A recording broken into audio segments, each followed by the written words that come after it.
Pussyland was a zone of surrender where time had ceded the wherewithal to pass, where all food tasted microwaved and all music sounded like karaoke, a flat, hot region that woke up to dust and traffic and rants of sidewalk messiahs, a district of maniacal rebranding overseen by billboards thick with the strata of marketing campaigns, each ad promising a customized version of sensorial abandon. Everyone wanted to get away from it all, to be eyed with lust, to flex on the competition, to own it, to luxuriate, to revel, to dominate, to indulge, to take what is rightfully mine. Others were living your best life for you while you were otherwise embroiled and missing out. Come now, join the fun. Palm trees, nail salons, fast food, mini-marts, crypto, eyelid surgery, payday loans, Botox, side hustles. A frosty-eyed waif stared down from a 2-story ad lording over Lankershim Boulevard. Couture, paparazzi, Paris, the model's life, starting at $3.99. On first blush, Pussyland was disgusting and exhausting, oozing the gaudiness of faded empires through the barred windows of dollar stores. Loud, vandalized, streaked with clouds of dope smoke and unleaded exhaust.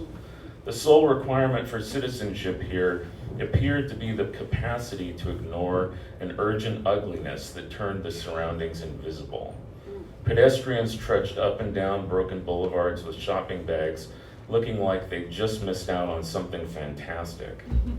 Max couldn't imagine why anyone would want to live here, then reminded himself that the harried users of this platform had little choice. How is it that the comforts of the town depended symbiotically on the economy of manufactured need that kept this place humming? It appeared that the most effective way to sell escapism was to advertise the living shit out of it in a place that everyone desperately wanted to escape. Every third billboard or so promised the opportunity to depart this clogged and smoggy gray grid by exploiting the lives of surfers, singers, exotic dancers, mercenaries, or other characters embedded in unreachable, more photogenic corners of the substrate. Wake up in mansions and bathe under jungle waterfalls. Screw your brains out in cabanas or on private islands. Fly hither and yon aboard private jets and strut around in arenas for crowds of screaming thousands. Explore life as an explorer bound for Antarctica on an elite cruise alongside movie stars and captains of industry. Submit to endless fawning interviews by hosts who hang on your every amusing word. Get undressed by millions of pairs of lustful eyes, the subtext corroding the underside of every pitch. Your life is pathetic bullshit. Stopped at a light, sweating and trembling and squeezing the wheel, Gio gulped. Max, there's a lot more traffic here than there was in town.